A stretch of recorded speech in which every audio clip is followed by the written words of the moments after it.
Hi, I'm Fiona. I'm the president and CEO of the Roskamp Institute, which is a standalone research institute in Sarasota, Florida. And delighted to be a part of this. I think it's a really important meeting. I think the main goal here, in my mind, is the integration of all of these different domains. And so the fact, as Rosina said, that there's going to be a lot of overlap across the different domains, I think is critical. So I've come here because I've spent a lot of time working on traumatic brain injury models, mouse models. My history is in Alzheimer's disease, actually. I've been working on Alzheimer's disease since the 1980s. But from there, have come into the TBI field, which is so much nicer than the Alzheimer's field. With our mouse models, we've tried out a lot of different models. We have focused at our institute, we focused primarily on the chronic effects of repetitive mild TBI.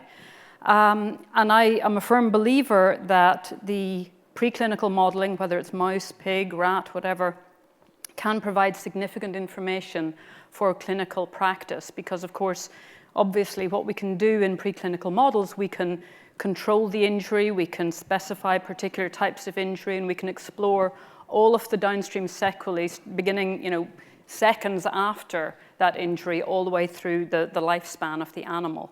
So we can look at things in our lab models that we can't look at very easily in humans, and we can look at them in a very detailed way. The important thing is that communication back to the clinical side, and it needs to be very much a two-way street. So I'm just going to very briefly introduce our domain here. I'm glad I'm going first because I have a distinct impression that the other leaders probably have presented or prepared something a little bit more polished than what I'm going to say. But this is our overview. I'm sorry, it's not showing up. It's advancing here, but it's not. Oh, there we go. OK. So our domain is really focused on looking at what's happened already preclinically. You'll have seen that if you've looked at the document. Trying to capture what has been done to date, all the diversity of the literature on preclinical modeling of TBI, and trying to work out what the next steps should be. Not ignoring what's gone before, seeing what's gone before, identifying the gaps, and then seeing what else needs to be done or what we maybe haven't been doing quite in the right direction. I think it's a terribly obvious thing to say, but I keep being told that it's something that isn't actually happening. It seems very obvious to me that the clinical information should be informing our preclinical models. Anybody working on any animal model for TBI should have clinical collaborators letting them know, yeah, you're seeing some of the pathology, yeah, you're seeing some of the outcomes that we see in our patients. Without that, and I'm afraid, again, just referring back to Alzheimer's disease, things got completely out of control in the Alzheimer's field with the modeling. Now, I'm kind of responsible. I found the Swedish mutation, and I found a couple of the other ones too. So, blame me for everything that's gone wrong with the focusing on amyloid for Alzheimer's as a target. What happened was those mutations got pursued, and I think Dave said earlier, genetics doesn't give you everything. So we had these models, and then people started piling in more and more mutations because, God forbid, we'd actually have to wait a year or 18 months in the mouse to see amyloid pathology. We need to see amyloid pathology 2 months and get our data out. That's not Alzheimer's disease anymore. If it ever was a model for Alzheimer's disease, you've removed it once you take aging out of the picture. Those became models of amyloid pathology. And I'm not blaming that entirely for what then happened with the clinical trial field in Alzheimer's disease, but it's a lesson. It's a lesson that our models really have to recapitulate at some level what's going on in our patients. Now, we know that no single model is going to recapitulate everything that we see in the human patients. So one of the things we want to address today is which aspects can be modeled with which particular approaches. And can we identify the models that we already have at this time that are good for certain things, and what models could we develop going forward to model other aspects of what we see in our patients? So from the synthesis, from the document that you've all read, one or two things do really come out. the effects of mild TBI, we ended up focusing this as we started getting into our conversations in the planning for this. We started focusing on chronic effects of mild TBI, really because the field itself anyways is already enormous, and we had to try and focus it a little bit. And at this stage still, although there's been an awful lot happening in the last few years, it's still understudied, and certainly understudied at the preclinical side. Chronic effects to me is not 2 weeks after head injury. Chronic effects to me is a year or 2 years later. Now, our team has kind of been one of the pioneers of doing these kind of long studies. We've actually looked at lifelong effects in mice to 2 years after injury, which is basically the lifespan of the mouse. But that really hasn't been looked at in much detail in the field. And there really has been a lack of integration of the information from the epidemiological studies and from clinical studies. If we look at the epidemiology section of the document, there's discussion of all of the comorbidities that are happening in TBI and the pre-existing conditions, and that's really not been modeled in the mice. And maybe we're just not there yet. We need to actually get to grips with TBI before we then start modeling, well, what happens if it's TBI in somebody who was diabetic, or TBI in somebody who already had depression, or, of course, comorbidities with PTSD, which is something that our group has looked at. But all of these need to be incorporated into our TBI modeling strategies.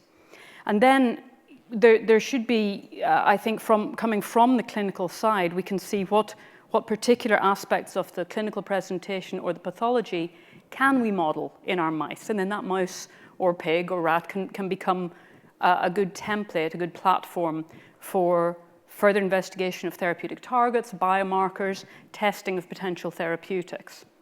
And then the other thing that really hasn't happened in the animals is where any treatment studies have occurred, I don't think they have addressed what's really going to be clinically relevant for mild TBI.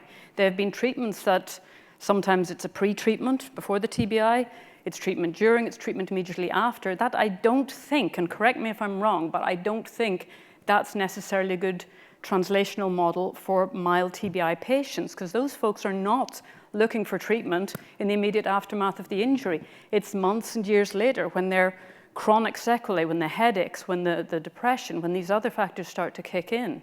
That's when the treatment needs to be modeled in the animals. And so we need to be looking, and these are long studies, okay? So one of the reasons probably that this hasn't happened, these long studies are a big investment. It costs a lot of money to look after even just mice for 2.5 years in order to do these studies. And I think there is a move now with the funding agencies to encourage more studies like that, but there definitely needs to be more of that. It's a big investment.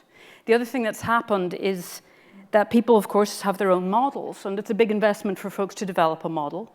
And of course, there's innumerable models, right? You decide you're going to do 5 mild hits in a mouse. Well, is it 5 in one day? Is it 5 every other day? Is it 1 a month for 5 months? There's so many possibilities just with a 5-hit model. And then you start to factor in, well, what's clinically relevant? Maybe somebody who got a lot of hits young and then maybe gets a hit again in their 40s. How do we model that in the mice? So there's so many different possibilities that labs all have their own models. And our lab has modeled many different paradigms of the same injury. The injury we use is the same injury in all our models. It's a mild hit right in the midline, no fracture, no bleed, no obvious sign of injury whenever you deliver it. But we deliver it in a bunch of different ways. And of course, I think it's a great model. And also our paradigms are great, and I wouldn't be doing them if I didn't think they were good. But as we have our discussions this afternoon, that's one of the things we have to address. We're all going to have to put our egos aside and not say, I've got the best model. We're all going to have to say, okay, well, this is what I've done, and this is what we've learned to date. But what else should we be doing? What's missing? Where do we go next?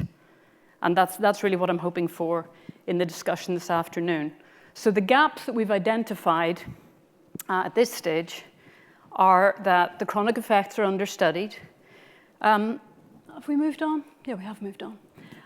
The integration of the clinical data. I think that the preclinical domain should be getting information from the clinical domains, from the biomarkers, from the phenotype domain, and then the preclinical domain should be able to inform clinical trials. A lot of discussion has happened about the fact that some of the clinical trial failures might have been because there was inadequate investigation at the preclinical stage.